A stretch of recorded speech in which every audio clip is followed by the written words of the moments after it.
সুপ্রিয় দর্শক, জানিয়ে দেব আজকের সবচাইতে গুরুত্বপূর্ণ ভয়ঙ্কর সব আপডেট সংবাদ। শুরুতেই জানাবো এমন এক সংবাদ যা দেখলে রীতিমতো চোখ কপাজ উঠবে।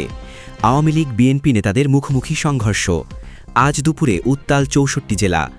সারা বাংলাদেশের সর্বশক্তি নিয়ে রাজপথ দখলে নেওয়ার চেষ্টা করছে আওয়ামী লীগ তৃণমূল নেতাকর্মীরা। আওয়ামী লীগ আর ঘরে বসে থাকতে চাইছে না। সহিংসতা, গণবিক্ষোভ এবং আবারও লগি বৈঠা আন্দোলনে নামার প্রস্তুতি নিচ্ছে। বিস্তারিত থাকছে প্রতিবেদনে।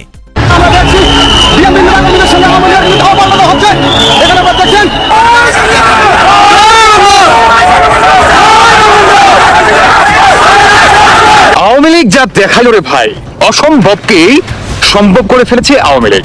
মাইকে ঘোষণা দিয়ে জামাতকে আর যে যুবদলকে বিএনপিকে যে ব্যাপকভাবে নোয়াখালীতে পেটাইলো রে ভাই।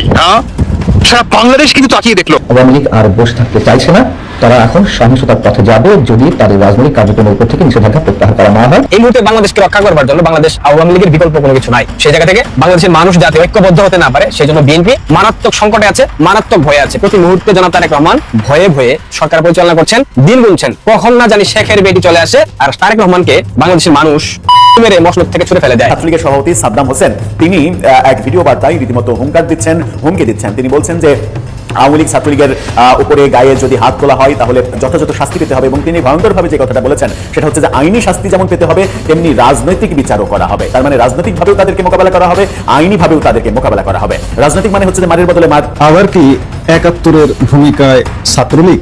বাংলাদেশের রাজনীতিতে কি তবে এবার কোন বড়সড় পরিবর্তনের হাওয়া বইছে? ঢাকার বুকে ছাত্রলীগ চ্যালেঞ্জ দিচ্ছে। খোদ রাজধানী ঢাকায় হাইকোর্টের সদর গেটের সামনে শেখ হাসিনা আসবে, বাংলাদেশ আসবে এবং জয় বাংলা লেখা ব্যানার নিয়ে প্রকাশ্যে সভা করেছে ছাত্রলীগ।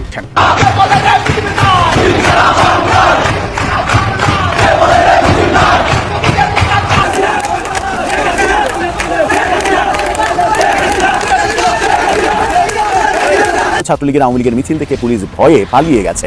এই ঘটনাগুলো কেন হচ্ছে? তাহলে কি আওয়ামী লীগ কোনো বড় ধরনের পরিকল্পনা বাস্তবায়নের পথে রয়েছে? যাই হোক, জনাব তারেক রহমান, আপনার কাছে একটা পরামর্শ, যত দ্রুত সম্ভব বাংলাদেশ আওয়ামী লীগের উপর থেকে নিষেধাজ্ঞা প্রত্যাহার করেন। এই আইন টাইন সব ফেলে দেন, ছাত্রলীগের নিষেধাজ্ঞা প্রত্যাহার করেন। যদি এই আগ্নেয়গিরির উৎপাত ঘটে, বিশ্বাস করেন থামাইতে পারবেন না। যে শেখ হাসিনাকে এই অবস্থায় সত্যি তারা আটকে রাখতে পারবেন কিনা ভারতে, কারণ ভারত সরকারের সঙ্গে আলোচনা ব্যতি রেখে শেখ হাসিনা এমন একটা ঘোষণা দিয়ে দিয়েছেন, বিএনপির অনেক বর্ষিয়ান নেতাই সেটা বিশ্বাস করতে পারছেন না। বিএনপির এই বর্ষিয়ান নেতারা মনে করছেন বাংলাদেশে একটা দীর্ঘস্থায়ী স্থিতিশীলতার জন্য বরং আওয়ামী লীগের রাজনৈতিক নিষেধাজ্ঞাটা তুলে নেওয়াই ভালো। শেখ হাসিনার আগস্টের আগেই দেশে ফেরার খবর ছড়িয়ে পড়ায় বিএনপিতে তীব্র অস্থিরতা দেখা দিয়েছে। দলের ভেতরে নেতাকর্মীদের মধ্যে উদ্বেগ, হতাশা ও বিভক্তি স্পষ্ট হয়ে উঠেছে।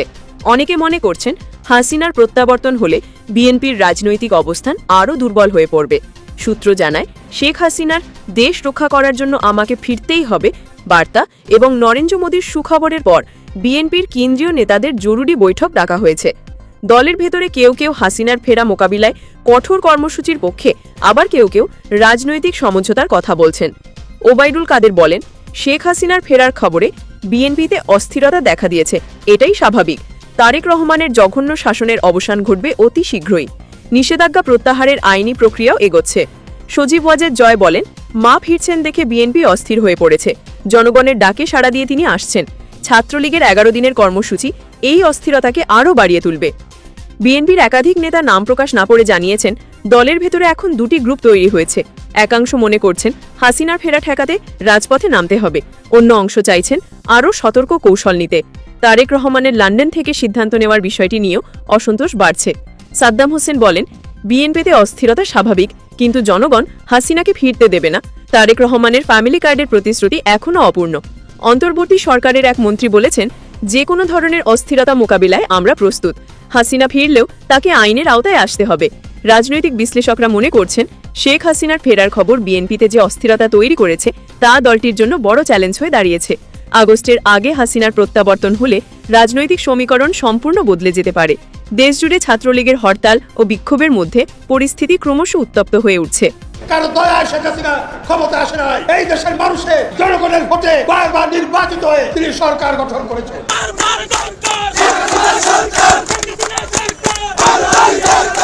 হাতে হ্যান্ডকাফ, ডান্ডা বেরি পড়ে, প্যারোলে মুক্তি নিয়ে যে কোনো সময় প্রত্যাহার হতে পারে আওয়ামী লীগের উপর আরোপিত নিষেধাজ্ঞা। ওবায়দুল কাদের, আওয়ামী লীগের সাধারণ সম্পাদক ওবায়দুল কাদের জানিয়েছেন, দলের উপর আরোপিত নিষেধাজ্ঞা যে কোনো সময় প্রত্যাহার হতে পারে। শেখ হাসিনার আগস্টের আগে দেশে ফেরার খবর ছড়িয়ে পড়ার পর এই ঘোষণা রাজনৈতিক অঙ্গনে নতুন চাঞ্চল্য তৈরি করেছে। আজ এক সংবাদ সম্মেলনে ওবায়দুল কাদের বলেন, নিষেধাজ্ঞা প্রত্যাহারের আইনি প্রক্রিয়া ইতোমধ্যে শুরু হয়েছে, যে কোনো সময় এটি প্রত্যাহার হতে পারে। শেখ হাসিনা দেশ রক্ষার জন্য ফিরছেন। অতি শীঘ্রই বিএনপির নির্যাতন ও লুটপাটের অন্ধকার যুগের অবসান ঘটবে। তিনি আরও বলেন, তারেক রহমানের শাসন বাংলার ইতিহাসে সবচেয়ে জঘন্য। ফ্যামিলি কার্ড দেবে বলে জনগণকে ধোঁকা দিয়ে এখন চুপচাপ আছেন, কিন্তু পালানোর পথ পাবেন না। শেখ হাসিনার দেশ রক্ষা করার জন্য আমাকে ফিরতেই হবে বার্তা এবং নরেন্দ্র মোদীর সুখবরের পর আওয়ামী লীগের নেতাকর্মীরা আরও সক্রিয় হয়ে উঠেছেন। ছাত্রলীগ ইতোমধ্যে সারা দেশে 11 দিনের হরতাল ও বিক্ষোভ মিছিলের কর্মসূচি ঘোষণা করেছে। সজীব ওয়াজেদ জয় বলেন, মা ফিরছেন, নিষেধাজ্ঞা প্রত্যাহারের পথ প্রশস্ত হচ্ছে, চূড়ান্ত লড়াই শুরু হয়ে গেছে। শেখ হাসিনার ফেরার খবরে বিএনপিতে অস্থিরতা চরমে উঠেছে। দলের ভেতরে নেতাদের মধ্যে উদ্বেগ ও মতবিরোধ দেখা দিয়েছে। বিএনপির এক শীর্ষ নেতা বলেন, নিষেধাজ্ঞা প্রত্যাহার হলেও শেখ হাসিনার ফেরা আটকানো হবে, জনগণ তাদের প্রত্যাখ্যান করেছে। সাদ্দাম হোসেন বলেন, নিষেধাজ্ঞা প্রত্যাহারের নামে যতই চেষ্টা করুক, জনগণ রাজপথে থাকবে। তারেক রহমান এখন ভয়াবহ সংকটে। অন্তর্বর্তী সরকারের এক মন্ত্রী বলেছেন, নিষেধাজ্ঞা প্রত্যাহারের আইনি প্রক্রিয়া চলছে, তবে শেখ হাসিনা ফিরলেও তাকে সব মামলায় জবাবদিহি করতে হবে। রেড অ্যালার্ট বহাল রয়েছে। রাজনৈতিক বিশ্লেষকরা মনে করছেন, নিষেধাজ্ঞা প্রত্যাহারের আইনি প্রক্রিয়া এবং শেখ হাসিনার সম্ভাব্য প্রত্যাবর্তন রাজনীতিতে বড় ধরনের পরিবর্তন আনবে। দেশ জুড়ে উত্তেজনা ক্রমশ বাড়ছে।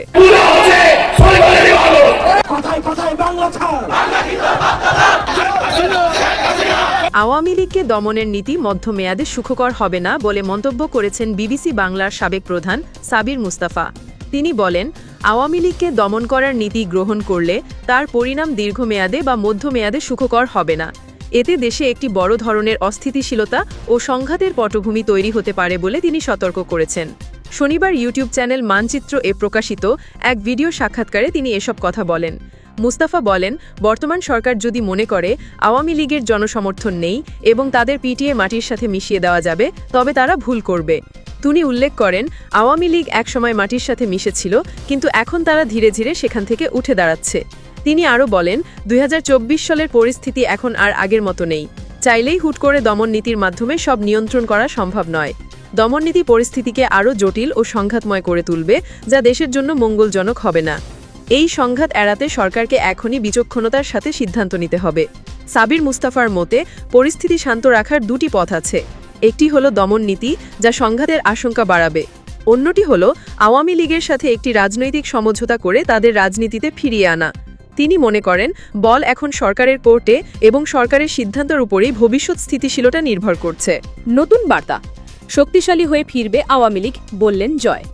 আওয়ামী লীগের আন্তর্জাতিক বিষয়ক সম্পাদক সজীব ওয়াজেদ জয় এক শক্তিশালী বার্তায় জানিয়েছেন, দল শক্তিশালী হয়ে ফিরবে। শেখ হাসিনার আগস্টের আগে দেশে ফেরার খবরের মধ্যে এই বার্তা আওয়ামী লীগের নেতাকর্মীদের মধ্যে নতুন উদ্দীপনা সৃষ্টি করেছে। জয় বলেন, মা দেশ রক্ষা করার জন্য ফিরছেন, আমরা শক্তিশালী হয়ে ফিরব। হত্যা, হামলা, মামলা ও নিষেধাজ্ঞা সত্ত্বেও আওয়ামী লীগ নতুন নেতৃত্ব তৈরি করেছে। নিষেধাজ্ঞা প্রত্যাহারের আইনি প্রক্রিয়া চলছে, যে কোনো সময় এটি প্রত্যাহার হতে পারে। তিনি আরও বলেন, তারেক রহমানের শাসন বাংলার ইতিহাসের সবচেয়ে জঘন্য। ফ্যামিলি কার্ডের নামে জনগণকে ধোঁকা দিয়ে এখন চুপচাপ আছেন, কিন্তু বিএনপিতে এখন অস্থিরতা চরমে। মা ফিরে আসলে দেশের সংকট কাটবে। ওবায়দুল কাদের বলেন, জয়ের বার্তা স্পষ্ট, আওয়ামী লীগ শক্তিশালী হয়ে ফিরছে। ছাত্রলীগের 11 দিনের হরতাল ও বিক্ষোভ কর্মসূচি এই প্রক্রিয়াকে আরও বেগবান করবে। দল ইতোমধ্যে ঘরোয়া কর্মসূচি ছাড়িয়ে মাঠের রাজনীতিতে নেমে পড়েছে। হজরত শাহজালাল আন্তর্জাতিক বিমানবন্দরে ব্যাপক সমাবেশের প্রস্তুতি চলছে। শেখ হাসিনার ফেরার খবরে বিএনপিতে অস্থিরতা চরম আকার ধারণ করেছে। দলের ভেতরে নেতাদের মধ্যে মতবিরোধ ও উদ্বেগ দেখা দিয়েছে। বিএনপির এক শীর্ষ নেতা বলেন, হাসিনার ফেরা কোনোভাবেই হতে দেওয়া হবে না, জনগণ তাদের প্রত্যাখ্যান করেছে। সাদ্দাম হোসেন বলেন, জয় যতই শক্তিশালী হয়ে ফেরার কথা বলুন, জনগণ রাজপথে থাকবে। তারেক রহমান এখন ভয়াবহ সংকটে। অন্তর্বর্তী সরকারের এক মন্ত্রী বলেছেন, নিষেধাজ্ঞা প্রত্যাহারের আইনি প্রক্রিয়া চললেও শেখ হাসিনা ফিরলেও তাকে সব মামলায় জবাবদিহি করতে হবে। রেড অ্যালার্ট বহাল রয়েছে। রাজনৈতিক বিশ্লেষকরা মনে করছেন, সজীব ওয়াজেদ জয়ের এই বার্তা এবং আওয়ামী লীগের ক্রমবর্ধমান তৎপরতা রাজনীতিতে নতুন মোড় তৈরি করেছে। আগস্টের আগে শেখ হাসিনার ফেরা হলে দেশের রাজনৈতিক সমীকরণ সম্পূর্ণ বদলে যেতে পারে। আওয়ামী লীগ রাস্তায় নামলে বিএনপি সরকার হাওয়ায় উড়ে যাবে, হাসান মাহমুদ।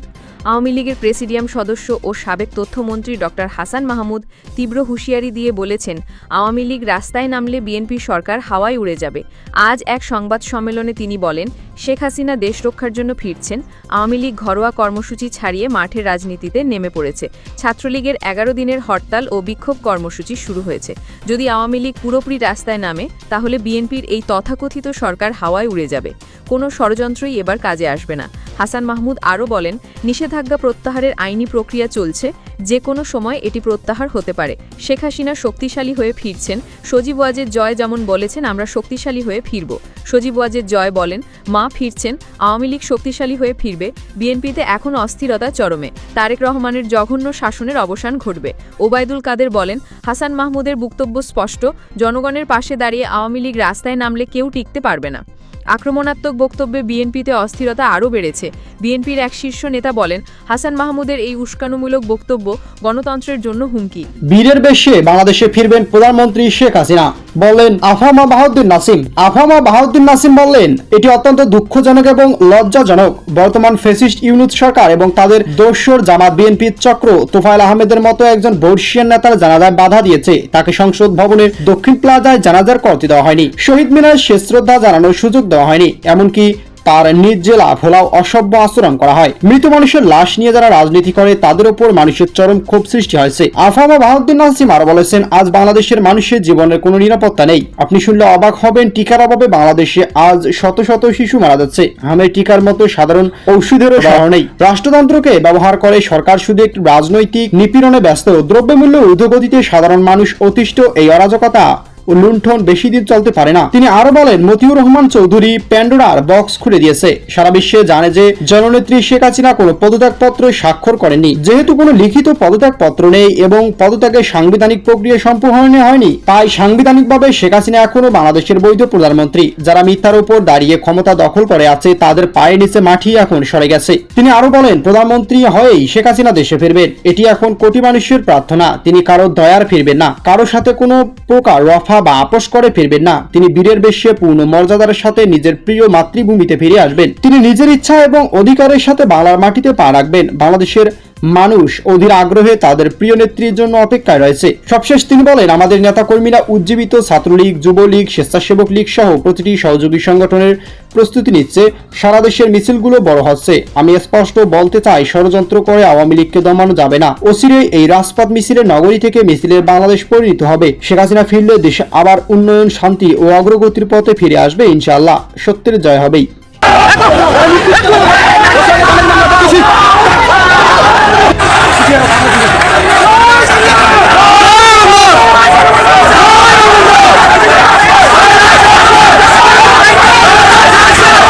আওয়ামী লীগ যা দেখাইলো রে ভাই, মানে নোয়াখালীতে আওয়ামী লীগ যা দেখাইলো অবিশ্বাস্য, যেটা বাংলাদেশের মানুষ হয়তো কখনো মানে কল্পনা করেনি। শুধুমাত্র 5ই আগস্টের আগে 2024-এ সেটার আগে তারা ভেবেছিল, কিন্তু এখন তারা সেটা দুশ্চিন্তাও আনতে পারে না। কিন্তু অসম্ভবকেই সম্ভব করে ফেলেছে আওয়ামী লীগ।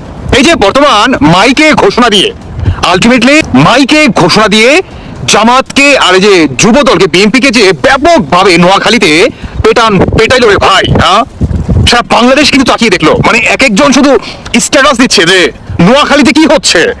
মানুষজন বাজারের মাঝখান দিয়ে, যেখানে আওয়ামী লীগের নাম তো দূরের কথা, ঘরে নিলে সমস্যা, সেখানে শত শত মানুষ বাজারের মাঝখান দিয়ে তারা স্লোগান দিচ্ছে, জয় বাংলা, জয় বঙ্গবন্ধু।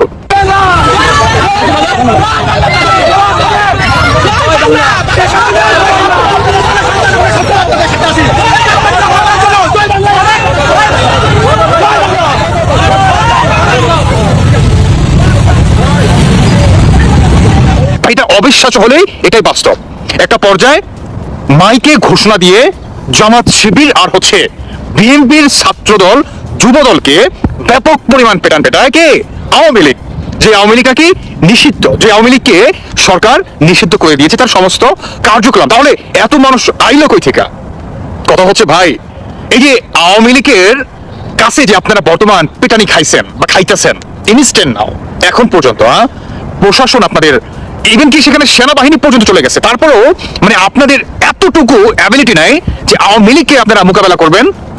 সেখানে আপনারা এখন মানে বাংলাদেশের জামাত, এনসিপি শিবির, বিএনপি, ছাত্রদল, যুবদল, ইভেন পুলিশ, সেনাবাহিনী সবাইকে নিয়ে আপনারা আওয়ামী লীগের বিরুদ্ধে নোয়াখালীতে দাঁড়িয়েছেন। আপনাদের ভয়টা একটা আবার কল্পনা করুন। বুকের ভিতরে চিনচিন মনে হয় শব্দ হচ্ছে না, এই বুঝি শেখ হাসিনা ঢুকে গেল। ভয় হচ্ছে? ভয় কিসের ভয়? যে আওয়ামী লীগ যদি কোনোভাবে আমাদের ধরে ভাই হাত দিতে ভাঙবে, বাংলাদেশ থেকে আমাদের নিশ্চিহ্ন করে ফেলবে। মানে বাংলাদেশে হারিকেন দিয়া যে একটাও জামাত শিবির বিএনপি খুঁজে পাওয়া দুষ্কর হয়ে যাবে, সেই ভয় না। শুনুন, এই যে আওয়ামী লীগ যে আজকে বর্তমানে আপনাদের হাত দিয়ে ভাঙছে, কেন ভাঙছে জানেন? কারণ আপনারা আওয়ামী লীগকে ঘাড় ধরে একদম মানে আন্ডারগ্রাউন্ডে পাঠাই দিয়েছেন যে ভাই তোমাদের রাজনীতি সমস্ত কিছু আমি নিষিদ্ধ করে দিয়েছি। যার নাকি বাংলাদেশে মানে সব থেকে বেশি ম্যান্ডেট রয়েছে, প্রায় 55% থেকে 60% ম্যান্ডেটের অধিকারী এই দলটাকে আপনি নিষিদ্ধ করে দিয়েছেন। এই যে আন্ডারগ্রাউন্ডে এত বড় একটা পলিটিক্যাল পার্টিকে আপনারা ফালাই দিয়েছেন, কি মনে হয় তারা চুপচাপ করে বসে থাকবে? বসে থাকার মতো কি এই দল আওয়ামী লীগ? হ্যাঁ, আরে ভাই আপনারা যে আন্ডারগ্রাউন্ডে পাঠাইছেন, এখন আপনারা মাই তো খাবেনি, কারণ আপনারা আওয়ামী লীগকে জোর করে মানে ট্যাগ দিয়ে দিয়েছেন যে ভাই তোমরা সন্ত্রাসী কার্যক্রম করো, কারণ এটা ছাড়ার উপায় নাই। বৈধভাবে তো আসার কোনো অপশন রাখেননি, তাই আপনাদেরকে হাড্ডি ভেঙেই সেই হাড্ডির উপর দিয়েই আওয়ামী লীগ তারা চলে আসবে, এটাই বাস্তব। পারলেন না তো দেখেন, মানে আওয়ামী লীগ আপনারা কি পরিমাণ ভয় পান। জামাত শিবির, এনসিপি, ইভেন আপনার বিএনপির যুব দল, ছাত্র দল, ভাই 4টা দল একত্র হয়েছেন আপনারা। 4টা দল, 4টা, হ্যাঁ 4টা সেক্টরের মানুষ একত্রে। আওয়ামী লীগের একটা ইউনিট শুধু এক পাশে, তাই আপনাদের কাঁপন। আবার প্রশাসন তো আছেই না, সেনাবাহিনী, পুলিশ, ভাই ভাবা যায়? মানে আপনারা সরকারের সমস্ত পাওয়ারটুকু নিয়ে আওয়ামী লীগের বিরুদ্ধে দাঁড়াচ্ছে, মানে কি পরিমাণ ভয়। মানে কাপুরুষের তো একটা লিমিট থাকা প্রয়োজন। মানুষ এত কাপুরুষ কেমনে হয় যেখানে জামাত শিবির, বিএনপি, এনসিপি সব কয়টা একত্র হয়েছেন? হ্যাঁ, এখন এসে আপনারা সেনাবাহিনী আর পুলিশকেও নিয়ে নিয়েছেন। কাপুরুষের একটা লিমিট থাকা দরকার। আসলে এটা কাপুরুষ বলে না, এটাকে কি বলে জানেন? এটাকে বলে হচ্ছে নিজেদের অস্তিত্ব যাতে বিলীন না হয়ে যায়, আমাদের যাতে একদম মাটির সাথে মিশে যেতে না হয়, বাংলাদেশ থেকে যাতে আমাদের চিরকালের জন্য আমাদের যাতে মানে কি বলে মানে চলে না যেতে হয়, সেই ভয়, মৃত্যুর ভয়, বুঝতে পারছেন? যাতে বাংলাদেশ থেকে পালিয়ে যেতে না হয়, যেমন ভাবে তার পূর্বপুরুষ পাকিস্তানরা পালিয়ে গিয়েছিল। বর্তমান জামাত শিবির এবং বিএনপিরও ঠিক একই অবস্থা। আওয়ামী লীগকে দাবায় রাখা সম্ভব? নোয়াখালীবাসীকে জানাই মনের অন্তঃস্থল থেকে ধন্যবাদ। আপনারা ভালোবাসা নেবেন, আপনাদের পাশে বাংলাদেশের সাধারণ জনগণ থেকে শুরু করে আওয়ামী লীগের প্রতিটি শ্রেণীর কর্মী এবং সমর্থক সকলেই আপনাদের পাশে আছে। সেলুট জানাই আপনাদের, আপনারা দেখাই দিয়েছেন এই 6টা শক্তির বিরুদ্ধে আওয়ামী লীগের যে একটা ইউনিট ইনস্ট্যান্ট নাও এখন পর্যন্ত যথেষ্ট, সেটা আপনারা পুনরায় আবারও প্রমাণ করে দিলেন। 5 আগস্টের পর থেকে আওয়ামী লীগের নেতাকর্মীদের উপর যে ধরনের নির্যাতন, নিপীড়ন হচ্ছে, দেয়ালে কিন্তু অলরেডি পিঠ ঠেকে গেছে। আর দেয়ালে পিঠ ঠেকে গেলে তখন কারো যদি সক্ষমতা নাও থাকে, সে কিন্তু সর্বোচ্চ প্রতিরোধ করার চেষ্টা করে, সর্বোচ্চ প্রতিবাদ জানানোর চেষ্টা করে। এটা মানুষের সহজাত বৈশিষ্ট্য। আপনি একটা দলের উপর 2টা বছর ধরে সর্বোচ্চ দমন পীড়ন চালাচ্ছেন, সেই দলের নেতাকর্মীরা সর্বোচ্চ ধৈর্যের পরিচয় দিয়েছে। এখন যখন এই মাত্রা ক্রমে ক্রমে বৃদ্ধি পাচ্ছে, তখন তারা প্রতিবাদ জানাচ্ছে, প্রতিরোধ গড়ে তুলছে। গত পরশু নোয়াখালীতে একটা ইউনিয়ন ছাত্রলীগ সর্বোচ্চ লোক সমাগম নিয়ে মিছিল করেছে, অন্যায়ের বিরুদ্ধে, অপকর্মের বিরুদ্ধে, অপরাধের বিরুদ্ধে, দমন পীড়নের বিরুদ্ধে, আওয়ামী লীগকে নিষিদ্ধ করে রাখার প্রতিবাদে। সেই মিছিল সারা বাংলাদেশে আলোড়ন সৃষ্টি করেছে। সেই মিছিলের পর সারা বাংলাদেশে আরো একাধিক মিছিল হয়েছে। সেই ভিডিও আপনারা অলরেডি সামাজিক যোগাযোগ মাধ্যমে দেখেছেন। কারণ বাংলাদেশের মেইন স্ট্রিম মিডিয়াগুলোতে এইসব দেখানো হলে কয়েক ঘন্টার ব্যবধানে সেগুলো মুছে ফেলা হয় সরকারের প্রত্যক্ষ তত্ত্বাবধানে। বিএনপি চায় না বাংলাদেশের মানুষের মাঝে যে ক্ষোভ জমে আছে সেটা বহিঃপ্রকাশ তারা ঘটাতে পারুক। এই মুহূর্তে বাংলাদেশকে রক্ষা করবার জন্য বাংলাদেশ আওয়ামী লীগের বিকল্প কোনো কিছু নাই। সেই জায়গা থেকে বাংলাদেশের মানুষ যাতে ঐক্যবদ্ধ হতে না পারে, সেই জন্য বিএনপি মারাত্মক সংকটে আছে, মারাত্মক ভয়ে আছে। প্রতি মুহূর্তে জনাব তারেক রহমান ভয়ে ভয়ে সরকার পরিচালনা করছেন, দিন গুনছেন, কখন না জানি শেখের বেটি চলে আসে আর তারেক রহমানকে বাংলাদেশের মানুষ মেরে মসনদ থেকে ছুড়ে ফেলে দেয়। নোয়াখালীতে যে মিছিল হয়েছে, এই মিছিল পরবর্তী ছাত্র দলের নেতাকর্মীরা, যুব দলের নেতাকর্মীরা, স্বেচ্ছাসেবক দলের নেতাকর্মীরা বাংলাদেশ আওয়ামী লীগের নেতাকর্মীদেরকে হামলার জন্য প্রস্তুতি নিচ্ছিল। হামলা করার জন্য সকল দেশীয় অস্ত্র তারা জোগাড় করেছিল। অর্থাৎ আওয়ামী লীগের যে সব নেতাকর্মী সেই মিছিলের সাথে সম্পৃক্ত ছিল, মিছিলে অংশ নিয়েছিল, তাদের উপর হামলা চালানো হবে। এরপর ওই যে বললাম দেয়ালে পিঠ ঠেকে গেছে, আওয়ামী লীগের সকল পর্যায়ের নেতাকর্মীরা মাইকে ঘোষণা দিয়ে ছাত্র দলের উপর হামলা করেছে। ছাত্র দলের সম্ভবত বাইক, 2-1টা বাইক জ্বালিয়ে দিয়েছে। এটা হবার ছিল। আর কত দমন পীড়ন করবেন? দমন পীড়নের সর্বোচ্চ যে ধাপ, সেটা আপনারা অতিক্রম করে ফেলেছেন। এখন তো মানুষ নিজেকে রক্ষার জন্য, জীবন রক্ষার জন্য প্রতিবাদ করবে, প্রতিরোধ করবে। সেই প্রতিরোধের অংশ হিসেবে বাংলাদেশ আওয়ামী লীগের নেতাকর্মীরা সেই প্রতিরোধ দেখিয়েছে। এরপর বিএনপি যে জঘন্য কাজটা করেছে সেটা আমি বলছি, কিন্তু এই বিএনপি তারা নাকি বহুদলীয় গণতন্ত্রের প্রতিষ্ঠাতা, তাদের প্রতিষ্ঠাতা প্রতারক জিয়াউর রহমান, যে কিনা বিএনপির মতো অসভ্য নিচু জাতের একটা দল গঠন করে গেছিল, সেই বিএনপি মুখে বলে গণতন্ত্রের কথা, কাজের মধ্যে বিরোধী মতের মানুষকে, এমনকি শিশু বাচ্চা তাদেরকেও সন্দেহভাজন গ্রেফতার করে। তাহলে গণতন্ত্রের মূল্যটা কোথায়? এটা কি বহুদলীয় গণতন্ত্রের বৈশিষ্ট্য? মানে এটা কি সভ্য রাষ্ট্রের বৈশিষ্ট্য হতে পারে? একটা সভ্য রাষ্ট্রের আইন প্রমাণের ভিত্তিতে চলবে, এটাই তো আমরা জানি। রাজনৈতিক পরিচয়ের ভিত্তিতে কি আইন পরিচালিত হয়? হয় না। ছাত্রলীগের কর্মী সন্দেহ করে স্ক্রিনে যে শিশুদেরকে দেখতে পাচ্ছেন, এদেরকে গ্রেফতার করা হয়েছে। এদের দেখে কোনো কারণে মনে হচ্ছে আপনাদের যে এদের বয়স 12 বছর কিংবা 14 বছরের উপরে কিংবা 10 বছরের উপরে? আমি শিওর এদের এক একজনের বয়স 8 থেকে 10 বছর, তার মানে তারা শিশু। শুধুমাত্র ছাত্রলীগের কর্মী সন্দেহ করে এই শিশুদেরকে গ্রেফতার করা হয়েছে নোয়াখালীর সেই মিছিলের ঘটনাকে কেন্দ্র করে, এবং গ্রেফতার করেছে তারেক রহমানের পেটোয়া বাহিনী পুলিশ। এইটা কি বাংলাদেশের গণতন্ত্রের বৈশিষ্ট্য? এটা কি আন্তর্জাতিক আইনের মধ্যে পড়ে? শিশু গ্রেফতার নিয়ে আন্তর্জাতিক আইন কি বলে? জনাব তারেক রহমানের সরকারের কোনো ব্যক্তিবর্গ তারা কি বুঝে আন্তর্জাতিক আইন কি? তারা কি জানে ইউনাইটেড নেশনস এর যে convention on the rights of the child CRC, এটা অনুযায়ী শিশুর স্বাধীনতা থেকে বঞ্চিত করা হবে কেবল আইনের ভিত্তিতে এবং একান্ত প্রয়োজনে হলে সর্বশেষ উপায় হিসেবে।